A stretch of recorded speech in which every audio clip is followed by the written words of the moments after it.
Bonjour les amis et bienvenue à notre première classe sur les pensionnats indiens. Alors, comme j'ai mentionné dans la leçon de mardi, c'est le mot indien est considéré un mot quand même assez impoli aujourd'hui de ces jours. Alors, quand je parle de les pensionnats indiens, j'espère que vous comprenez que ça c'était le nom qui avait été donné à ces résidences pour les enfants amérindiens et autochtones qui se sont retrouvés enlevés de leur famille est placé dans ces écoles spéciales. Alors, quand je dis pensionnat indien, j'utilise ça comme le nom et pas nécessairement d'une façon impolie. D'accord?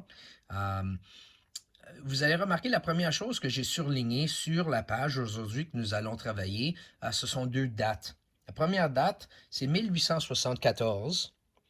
Ça, c'est la date que le gouvernement, sous notre premier ministre John A. Macdonald, a décidé de commencer les pensionnats indiens. Euh, pour qu'ils puissent envoyer les enfants pour les aider à devenir peut-être qu'est-ce qu'il appelait un petit peu plus canadiens. Vous devez comprendre que les Amérindiens n'ont pas d'alphabet. Ils n'ont pas d'histoire écrite parce qu'ils n'utilisaient pas ce mode de communication. Pour eux, c'était des histoires, c'était une histoire orale qui était très important pour eux. Mais le gouvernement du Canada n'avait même pas 10 ans encore. Il avait 7 ans parce que c'était en 1867 que le Canada est devenu le Canada.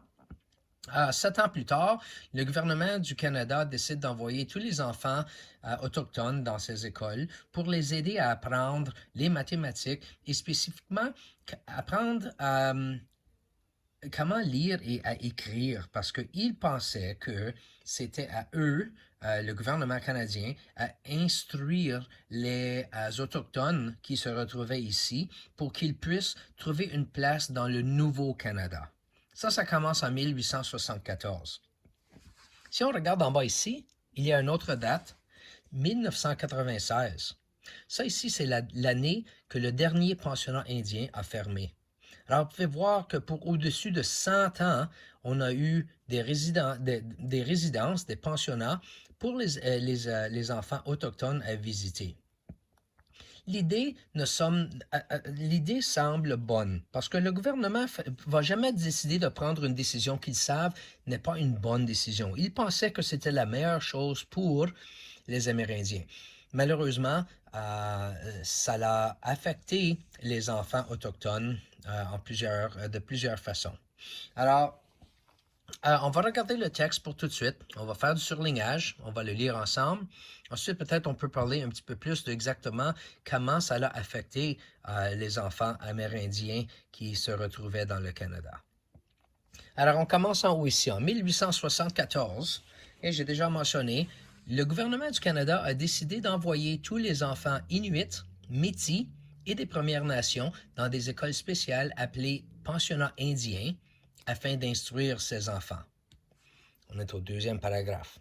Ces écoles étaient dirigées par les églises catholiques, anglicanes, méthodistes et presbytériennes, et ils ont enseigné la langue française et anglaise et interdisaient aux enfants de parler leur langue maternelle, soit les langues autochtones. Plus de 150 000 enfants ont été obligés de vivre dans ces pensionnats que l'on retrouvait partout à travers le Canada. Et en tous les amis, il y en avait 139. Alors, je vais arrêter là pour tout de suite et je vais faire un peu de surlignage, d'accord? Alors ici, on voit que c'est en 1874, le gouvernement du Canada décide d'envoyer tous les Premières Nations, les Métis, les enfants Inuits, Métis et des Premières Nations dans des écoles appelées pensionnats indiens. Les écoles étaient dirigées par les églises catholiques, anglicanes, méthodistes et presbytériennes. Ils enseignaient la langue anglaise et française. C'est important de noter qu'ils interdisaient aux enfants de parler leur propre langue.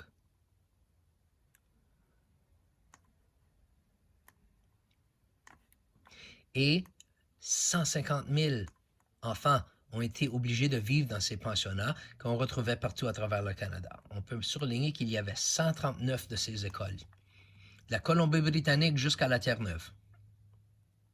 Alors, on continue un petit peu plus. Ces enfants ont été séparés de leur famille sans l'accord de leurs parents. Dans ces pensionnats, les enfants autochtones apprenaient à vivre comme des Blancs et perdaient petit à petit leur propre culture, de sorte qu'à leur sortie des pensionnats à l'adolescence, les jeunes adultes retournaient dans leur famille et n'avaient plus à s'adapter au mode de vie traditionnel de leurs parents. Ils se sentaient perdus. Ils avaient appris à vivre comme des Canadiens et non comme des Autochtones. Alors, on voit que ici, les enfants ont été séparés de leur famille. Et ça commence à l'âge de 4 ans. Alors, vous devez essayer de vous imaginer, vous êtes en maternelle, vous avez 4 ans et vous partez pour aller vivre quelque part d'autre, dans un pensionnat indien. Les enfants ne retournaient pas à leur maison le soir, ils vivaient là. Ça mentionne sans l'accord de leurs parents. En d'autres mots, les papas et les mamans ne pouvaient pas dire non, ils n'avaient pas le choix. Ils devaient envoyer leurs enfants, sinon les parents pouvaient se retrouver en prison. Alors ici, le but, c'était d'aider les élèves autochtones à vivre comme des Blancs, comme les Européens. Et comme ils ne pouvaient pas parler leur propre langue, ils ont commencé à perdre petit à petit leur propre culture.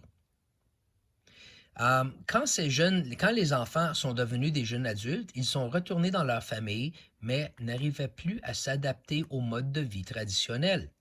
N'oubliez pas que leurs parents ne sont pas allés dans le système des pensionnats indiens. Maintenant, ces enfants qui sont devenus adultes ne peuvent plus communiquer dans la langue traditionnelle de papa et maman. Ils ont oublié de comment ils vivent sur les réservations. Alors, ils se sentaient perdus. Ils avaient appris comment vivre comme des Canadiens et non comme des Autochtones. On va arrêter ici aujourd'hui parce qu'il y a beaucoup de textes, mais je veux juste prendre quelques minutes maintenant pour vous parler en anglais pour vous assurer que vous comprenez exactement le problème avec les pensionnats indiens. D'accord? So I'm going to take a moment to just speak to you guys a little bit in English to just make sure you guys understand exactly what it was that we just looked at. There's quite a bit of text, and it's not something that is very easy to understand. But we're talking about residential schools. And these were schools that were set up to take Native children and teach them how to better fit in Canadian life. This was the government's take on this. Remember when we started social studies, I said that we're not going to go through this course to look at whether something was right or wrong. By the time we study it, if it's already in a historical perspective, that means we know already. This was wrong. We all know how the residential school system failed our Native children. It's not for us to decide whether it was good or bad. We know that already. Instead, what we need to try to do is look at why the government decided to do this. Because typically governments will never step up with something they know to be a bad idea and follow through with it. At the time, 1874, a long time ago, the Macdonald government thought that this was probably the best thing for the natives. He was hoping to be able to see them become part of the Canadian culture. But in so doing, he didn't realize what he was doing was actually eliminating their own culture. These children were sent to these schools as early as the age of 4, and they lived there. They didn't go home at the end of the day. They were not allowed to speak their native tongue. They needed to speak French and English. They needed to learn these languages. They needed to learn how to read and write because Native people did not have an alphabet. They didn't keep written records of their history. They did it orally, through stories, through their elders. So these children being sent there slowly started to lose their identity. When they were allowed to leave these residential schools, they went back to a reservation system that they didn't fit in anymore. They showed up wearing, white man's clothing. They showed up with their short haircuts. They couldn't speak Algonquin. They couldn't speak any other language, the Mi'kmaq or the Beothuk. They couldn't speak any of these languages anymore because they'd become forgotten.